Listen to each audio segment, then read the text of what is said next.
We are coming to you live from our Auckland Park studios. This is Prime News on SABC 3. Here are the stories making headlines. This winter, as I indicated, below 13,000 megawatts of UCLF, we see no load shedding.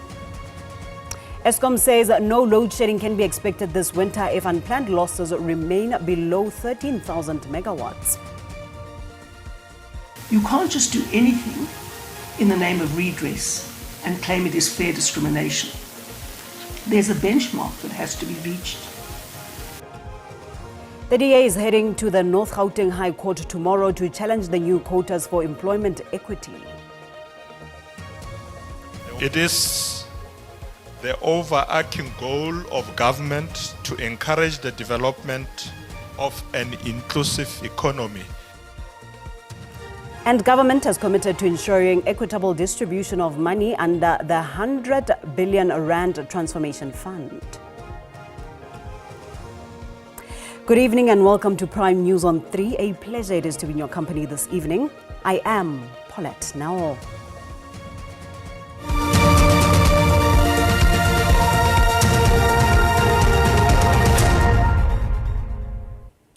Eskom says no load shedding can be expected this winter if unplanned losses remain below 13,000 megawatts.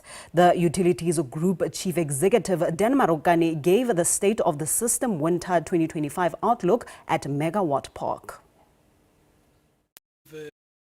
The country has seen 5 incidents of load shedding since the start of 2025, attributed to unit failures and multiple unplanned losses at some power stations. Eskom Group Executive Dan Marokane has allayed fears of a dark winter, saying the 2025 unplanned breakdown assumptions have also been revised downward by 1,000 megawatt against winter's 2024 assumptions due to improved plant reliability. This winter, as I indicated, below 13,000 megawatts of UCLF, we see no load shedding. As soon as we get into the range of 14,000 and above to 15,000, we may see stage 1, stage 2's days showing up as I indicated earlier on at West. The power utility says illegal connections remain a threat to energy security, with load reduction efforts expected to continue in some municipalities. We maintain that load reduction is a critical and essential measure to protect the assets, to protect the communities around that particular infrastructure. Electricity Minister Dr. Hosienzo Ramokgopa says the wheeling framework has also been approved as per the Electricity Regulation Amendment Act to allow for private sector participation in the country's future energy mix. Now the South African electricity legal architecture provides for private sector participation. Load reduction remains in place, with Minister Ramokgopa expected to in the near future announce plans around municipalities. Katlego Legodi, SABC News in Johannesburg. The Democratic Alliance has referred to the Employment Equity Act as a race register. The party is taking the government and the Minister of Labour to the court over what they refer to as a draconian law that is unconstitutional. Is heading to the North Gauteng High Court over the Employment Equity Amendment Act, which the DA refers to as race laws.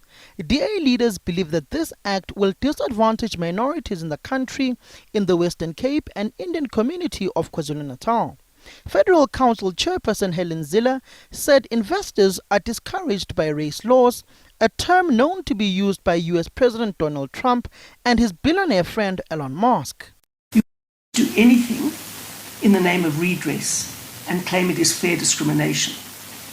There's a benchmark that has to be reached to qualify as fair discrimination under Section 9.2. And this Act fails that benchmark test 100%, we believe. President Cyril Ramaphosa believes the DA is misrepresenting the Constitution in relation to the Employment Equity Act. Ramaphosa pointed out that the Act is there to address the imbalances of the past. Our Constitution very clearly and very carefully, because what we are seeking to do is to transform our country and to ensure that what apartheid bequeathed us is something that we correct. The North Gauteng High Court will hear the matter tomorrow, where the DA seeks to challenge Section 5A of the Employment Equity Amendment Act. Samkele Masego, SABC News, Johannesburg. Meanwhile, government has committed to ensuring equitable distribution of money under the 100 billion rand transformation fund. The fund aims to accelerate the inclusion of black-owned enterprises into the economy through funding and technical skill support. Trade, Industry and Competition Minister Park Stau has acknowledged government's weaknesses that have left black businesses frustrated at the lack of transformation and ability to grow in the economy. Yes, we've taken that criticism as constructive criticism, and it encourages us to ensure that we accelerate implementation. Masha Tile emphasized the importance of conversations that foster inclusive economic growth, saying despite 31 years of freedom, much work needs to be done. Ours is to create equitable economic growth that benefits everyone in all corners of our country. President of the National African Federated Chamber of Commerce, Gilbert Musina, says small businesses have been waiting for government to intervene and provide this type of support. The initiative is too good, but they're rather too late. All what we are saying is that immediately after 1994, we should have actually moved into an economic codesa. Emerging businesses attending the breakfast session in Pretoria welcome this latest intervention, calling for proper implementation and for the equitable distribution of funds.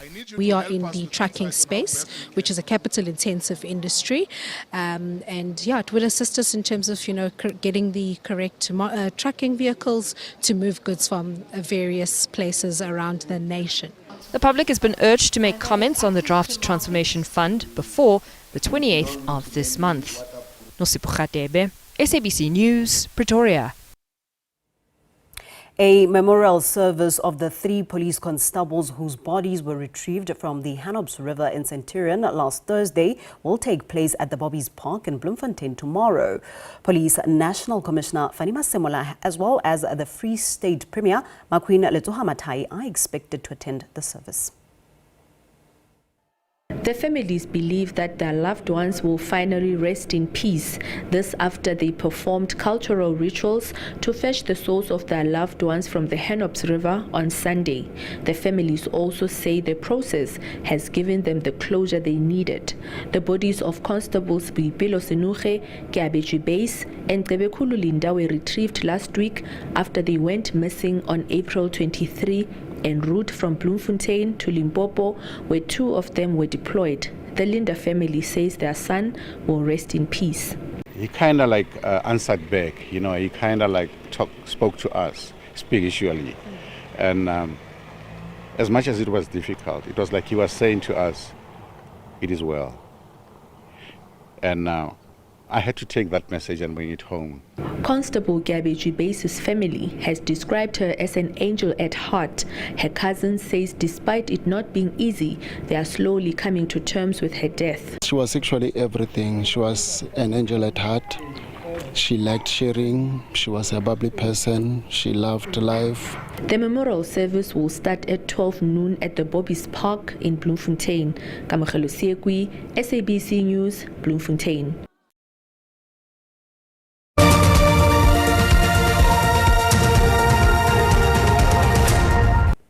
Thank you for staying with us. We now continue with this. National Police Commissioner General Fanima Semola has welcomed the breakthrough in the case of a missing journalist, Aserin Ndlovu, and his partner.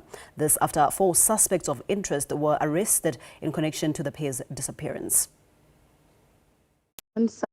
of May, a cross-province operation involving Gauteng and Mpumalanga police led to the questioning and subsequent arrests of these suspects. The first suspect who is arrested is, according to investigations, the last to be in the company of the missing couple. The second, third, and fourth suspects that have been arrested were found with different vehicle parts believed to be that of the missing journalist.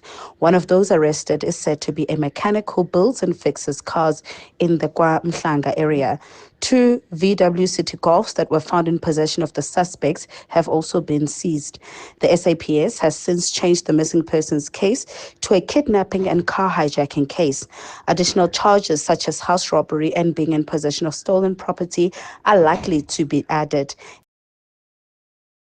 A digital forensic expert testifying before the Judicial Conduct Tribunal probing sexual harassment allegations against Judge President Selby Mbenenge could not determine the origins of a WhatsApp sticker of a pornographic nature in the WhatsApp exchanges between the top judge and the judge's secretary, Andiswa Mengo. Mengo alleges that the top judge sexually harassed her between June 2021 and November 2022 via in-person and electronic communication, which, according to her, were unwanted.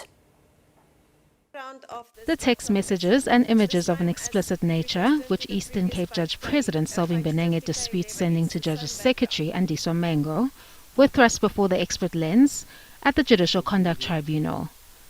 Evidence leader Advocate Solume Skeepers placed these messages back in the spotlight for an expert view. You will see on the left-hand side there's two stickers, it's of a pornographic nature.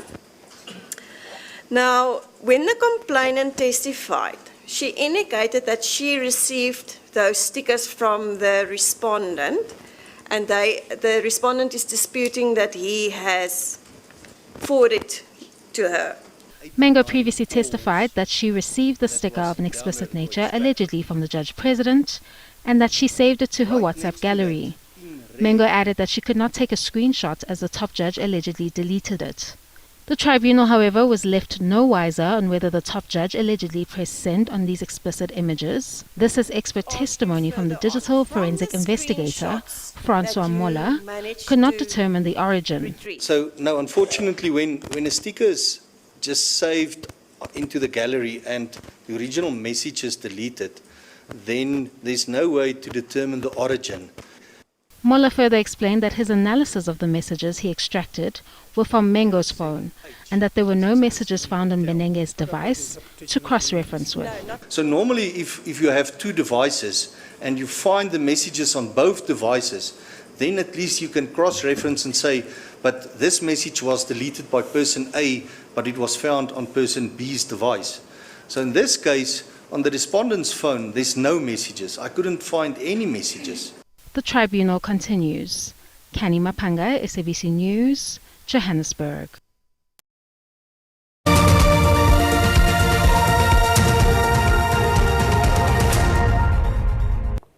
The Premier of Mpumalanga, Mandla Ndlovu, says the procurement process of the 22 laptops bought by the Provincial Education Department was flawed. Ndlovu outlined the findings of the much-anticipated report into the procurement of the laptops at a cost of over 2 million rand, with each costing 91,000 rand. The findings of the procurement investigations. The Premier of Mpumalanga said he was first alerted by a whistleblower in this matter early as the 15th of February 2025. After engaging the said department, he then instituted an investigation. Officials of the department misrepresented that a correct and proper procurement processes were followed. Officials of the department misrepresented that the correct goods were delivered when that was not the case. The Premier also said 8 officials were involved in these corrupt activities and that disciplinary processes will commence soon. Will commence with the process of blacklisting the service provider on the National Provincial Treasury Register for tender defaulters, as well as reporting same to SIDA. But we are going to institute disciplinary actions against all implicated officials including the HOD. Ndlovu says lifestyle reviews will be conducted on all officials of the department implicated in the report, which may lead to lifestyle audits. Nhlamulo Mabasa, SABC News, Mbombela. Some parents in the Northwest Province have lashed out at the Department of Transport Management after school transport bus operators failed to ferry their children to school. Learners across the country returned to school today following a week-long recess. Hundreds of learners who woke up as early as 4 o'clock in the morning braved the cold weather only to be left stranded on the roads. Frustrated learners say government disregards their right to basic education. This situation is affecting us big time. We are behind with our studies and exams are coming soon. Parents want government to be held accountable for failing to provide consistent transport to learners. This thing is going to fail our children at school totally. It is very bad about this thing. It is very, very bad. Learners are left behind in their studies, and some of us don't have money to get alternative transport for our kids. The South African National Small Bus Operations Council, SANSBOG, has accused the department of undermining them. Those who've got problems of the disc, mechanical, we can't ferry learners to school. You cannot take that risk. Because at the end of the day, your company will be will be in the red. And it means your operations will be cut forever. The department is uncertain if learners will be ferried to school on Tuesday. Look, we are also relying on their commitment that they've made in the meeting. Some of them have indicated that their issue is money, nothing else. And we agree with them and we sympathize with that reality. So they've committed that tomorrow they will take those that would get their runs, will take kids to school. SANSBOG says they are contemplating taking steps against the department for continuously failing to pay them. Tabiso Moss, SABC News, Mahikeng. The 230 grade 8 learners whose classrooms were destroyed by a fire at Revly High School in Johannesburg last week will now be accommodated in mobile classrooms. 11 classrooms and male toilets were burned on Sunday evening last week. On Sunday evening last week, a fire broke out at the Revly High School, gutting the education infrastructure, leaving 230 grade 8 learners without a classroom. What we do know is that the first witness that came onto the scene actually has seen some guys on the premises running away and jumping over the fence. So that's the information we have. When we also came and did some investigations, you could clearly see that some of the cabling were removed from the ceiling. So some cables were stolen, some other items may have been stolen, but at the same time, a fire erupted. Mobile classrooms have been provided, as well as alternative ablution facilities. Interimly, the boys are using the school hall toilets, and we will be providing them with chemical toilets as an interim measure. Later we will then be providing them with mobile toilets in a form where we can connect those to the bulk system, and we will rely on those. That's a short, long term. That's the arrangement that will be going with the mobile units. A case of arson has been opened and police are still investigating. Hasina Gori, SABC News, Johannesburg. Time now to have a look at the latest weather forecast.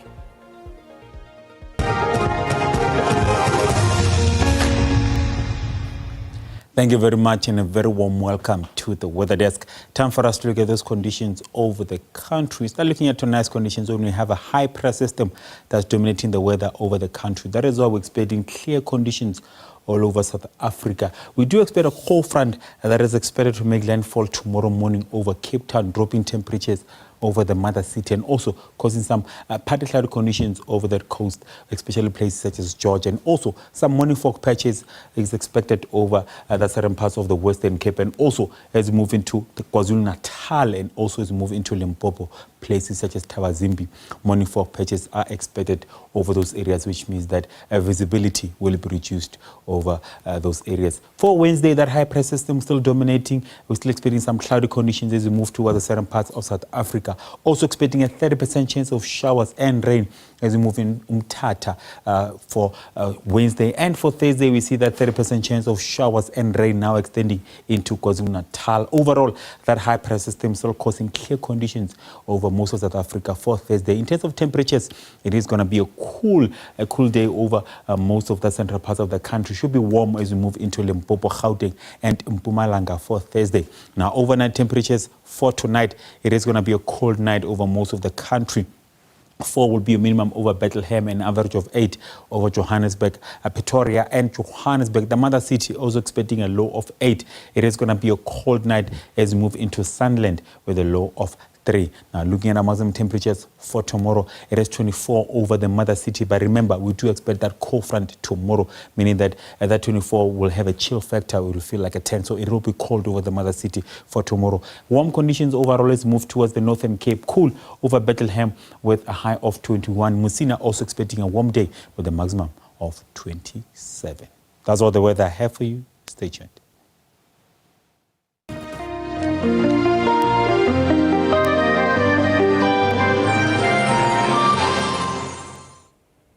That concludes our time together this evening. Much gratitude for joining us. Until next time, good night and God bless.